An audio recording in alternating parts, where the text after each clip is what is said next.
Let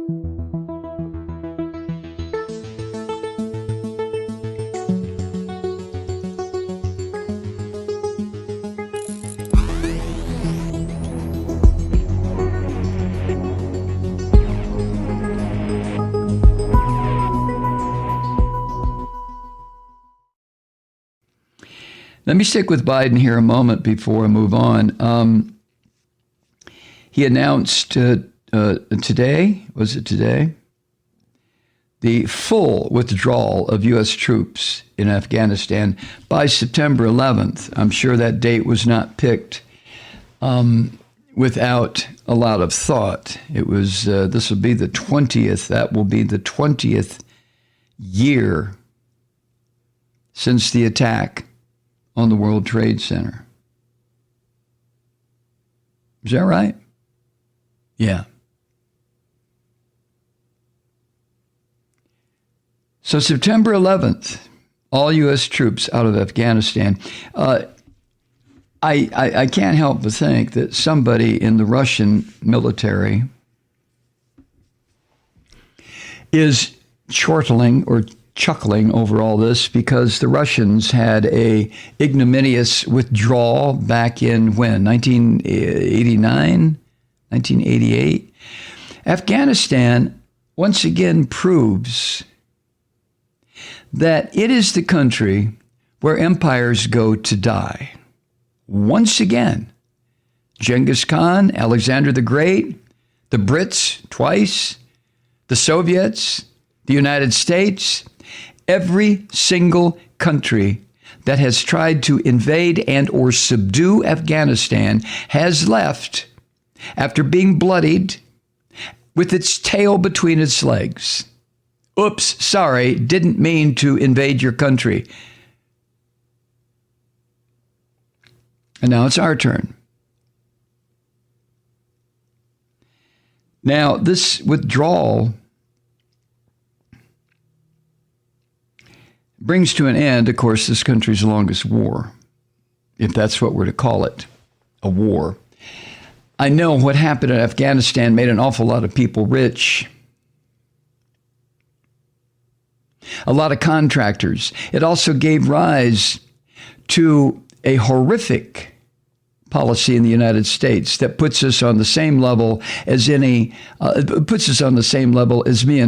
or China or Russia or any dictatorial country. We now have the right, the option, the legal permission to torture people. Thanks to people in the George W. Bush, Dick Cheney administration who wrote the legal interpretation saying, oh yeah, we can do that if we want to. To non-combatants, just fucking pick people up off the streets of Kabul, bring them to Guantanamo, or take them to some of the so-called black sites we had all around the goddamn planet to torture people. Do you get that?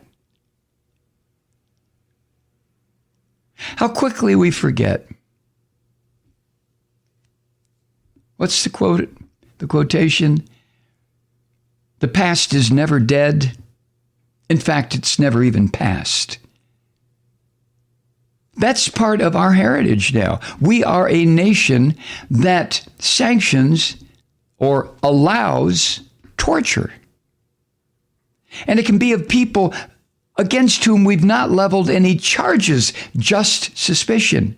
Do you remember waterboarding? Oh, it sounds like a nice summer sport at the beach, doesn't it? Partial drowning? Do you remember that? The past is never dead. It's not even past. But we Americans, we have a tendency, don't we? Maybe this is what has kept us going for so long. We conveniently forget. We forget about genocide. We forget about slavery. You know, sometimes to ridiculous points, like white folk now will say, what? Reparations? What are you talking about? Well, we're supposed to give millions and hundreds of millions and billions of dollars to black folk in this country? I never owned any slaves. The past is never dead. It's not even passed. But Afghanistan, we're leaving now. But ironically, come September 11th, 2021, we will still have in the torture headquarters of the United States government, not in this country, oh shit, no, in Cuba, at the Guantanamo Naval Base, we will still have people in custody who were picked up 20 years ago.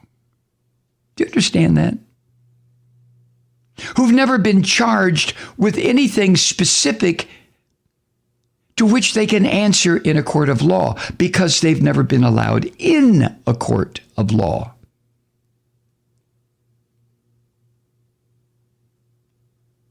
Unbelievable. Unlimited detention. So, okay. Let's congratulate ourselves for pulling out of Afghanistan, finally. For ending the forever war, finally. Okay, that's a good thing. But can we please, in the flush of excitement over something that's always been celebrated in this country, bring the boys back home. Hey, the troops are coming home. Break out the flags and the parades. The war's over. Can we keep in mind during all that what we have done to ourselves?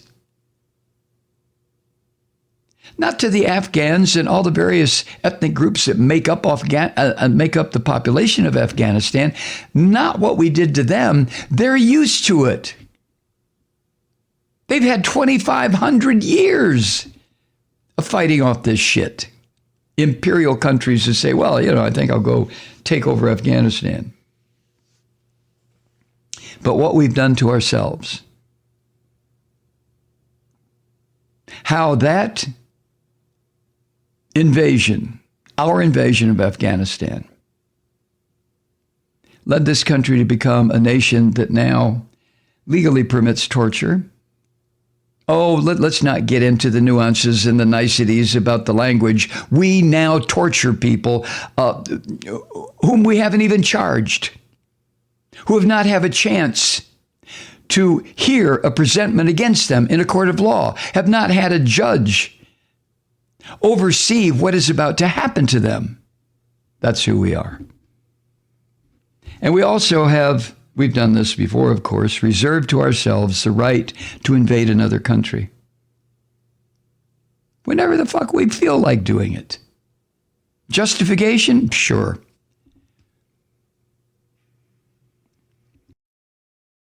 Hi, Truth Seekers. Mike Malloy here. As you know, we've switched formats and are now broadcast exclusively on the Progressive Voices Network. So that means you get fewer program interruptions, no corporate commercials, and lots of profanity. But our format change also means some of our radio listeners no longer hear the program. It's been a while since I mentioned our podcasts, so you may have forgotten that there is a way to listen to this program anytime you need a good dose of screaming. Visit MikeMalloy.com and subscribe to our podcast. As a podcast subscriber, you can download the program to your mobile device and take me with you wherever you go. And if you have a friend who needs a dose of truth-seeking, you can give a gift subscription as well. That's MikeMalloy.com, and never miss a minute of the uncensored fun and frivolity.